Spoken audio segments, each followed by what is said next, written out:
Oh shit! What the fuck was that? It just hit this whole table over here. You gotta move, sir. What just happened? Welcome to this episode of How to Crush Northern Holland Games in United States Casino. I'm John. And this episode is the second episode, continuing on our last episode. This summer we go to WSOP and playing for the 300 buyin bracelet event, the Gladiators. And let's go fishing! Continuing on our last episode, after we won the pre-flop all-in with the chip leader, our chips count is growing to around 90k, and then something happens, everyone is shouting and so surprised. Oh shit! What the fuck was that? It just hit this whole table over here. You gotta move, sir. What just happened? Something exploded over Exploding there. water. It hit all this whole table.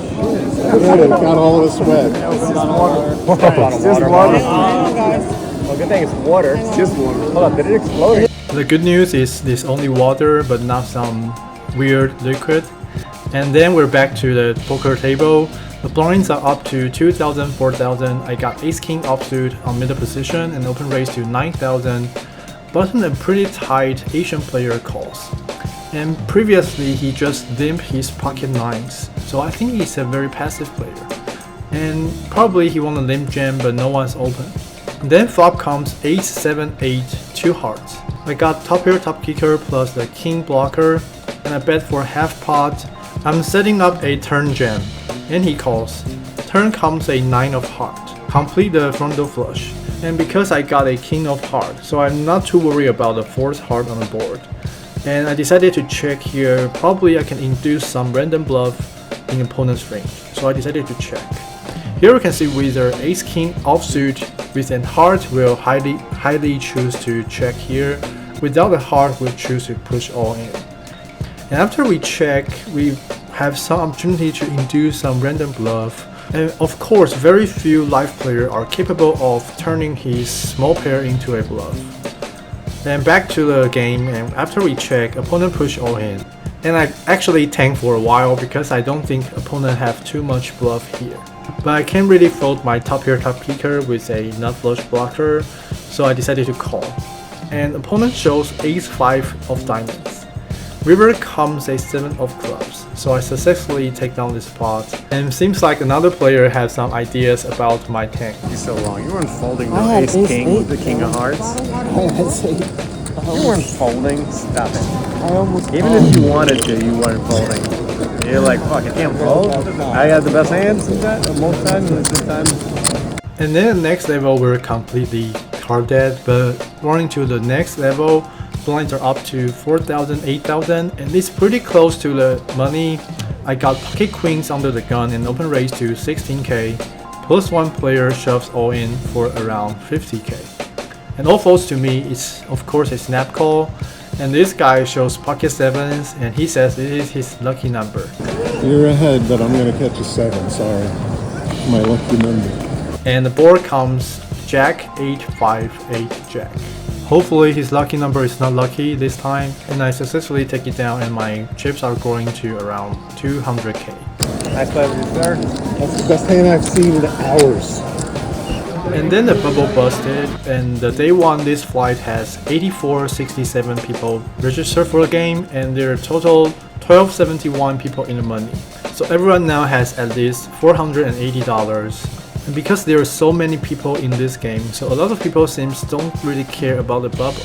And there's only one hand for the hand for hand session. And also it's very amazing to see over 1,000 people cheers together.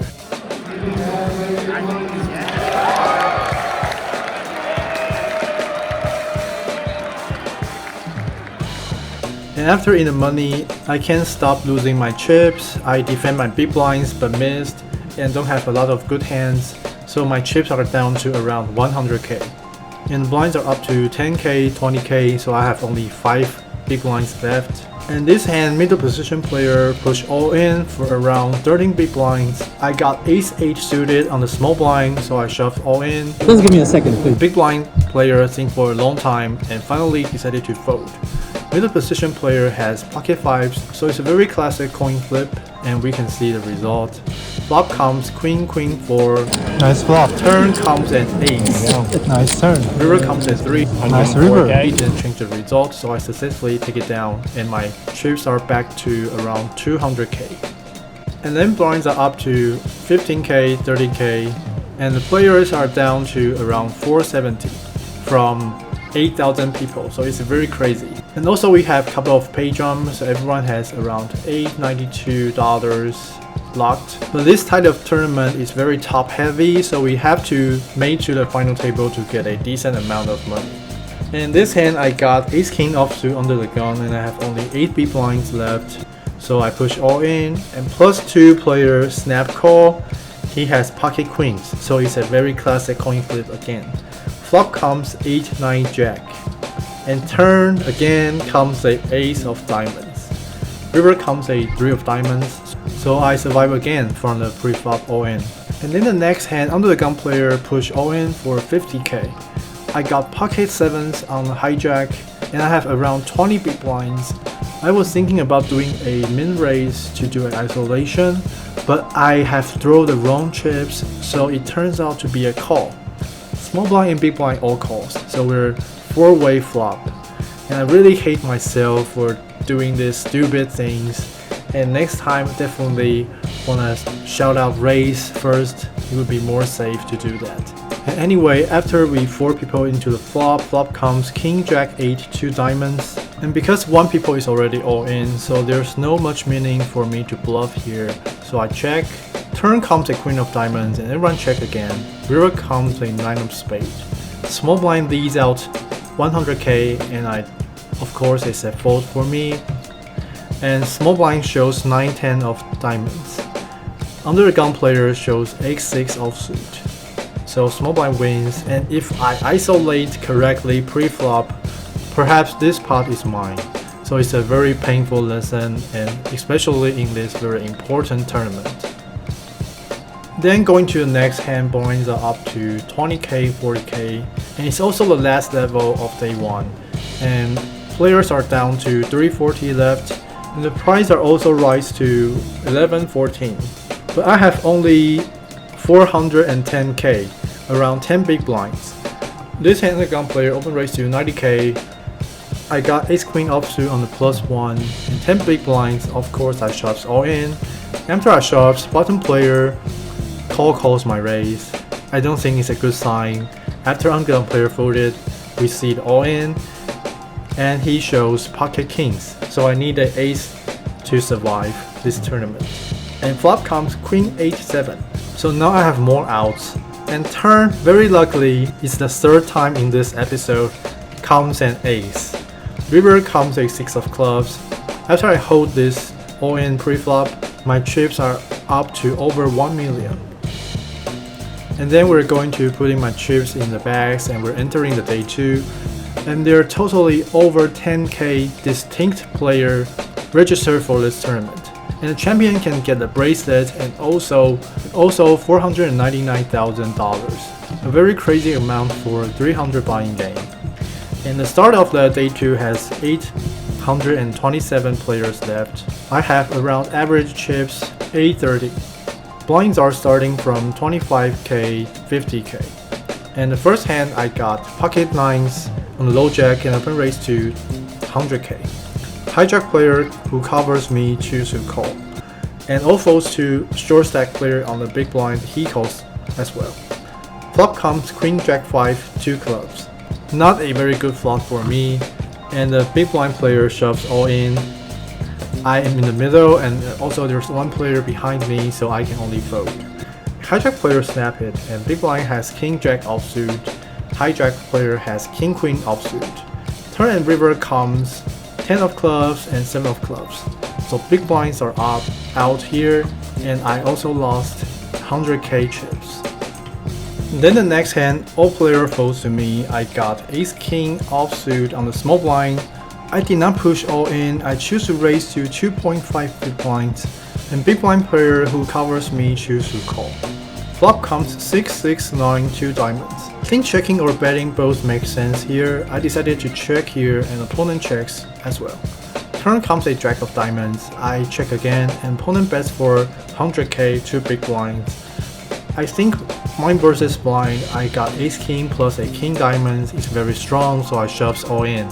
But now of course I think it's too aggressive because opponent bets here, he's probably got a polarized range. So probably check call the turn is a better option. I can see if the river comes a diamonds, I can probably lead. But anyways, after I shoves, opponent folded, so I successfully take it down. But the saddest part of it is I got caught filming videos while I'm playing, so this is the last hand I have live videos. Then the next hand I got ace king suited on the cutoff and I raised it to 2 big blinds. Small blind player shoves all in for around 16, 17 big blinds. And of course I choose to snap call, and flop comes 10, 10, 5. Turn comes at 7, river comes at deuce. So this time miracle did not happen. I lost a lot of chips and I'm down to around 5 big blinds. Then the next hand I got king jack offsuit and I have only 5 big blinds left and I'm middle position, so I shoves all in and all player folds to big blinds. And she's a very friendly young lady and she smiles and says, I have to call. So she calls and she shows ace 5 offsuit. And this time miracle did not happen as well, so I'm out at this hand. So finally this tournament we got 674th place and the prize is 1120. And actually we're losing money for this game because we have 4 buy-ins for this game and we spent 1200. But I think it's okay because we had a lot of great time for this tournament and it's very amazing experience to cheers with over 1,000 people when we're in the month. And of course a lot of hands I did not play very well, but I think it's okay. Next time I'm gonna improve and get a better place for the next tournament. And that's it. Thanks for watching. I'll see you guys next week. That is your chance to be ruthless.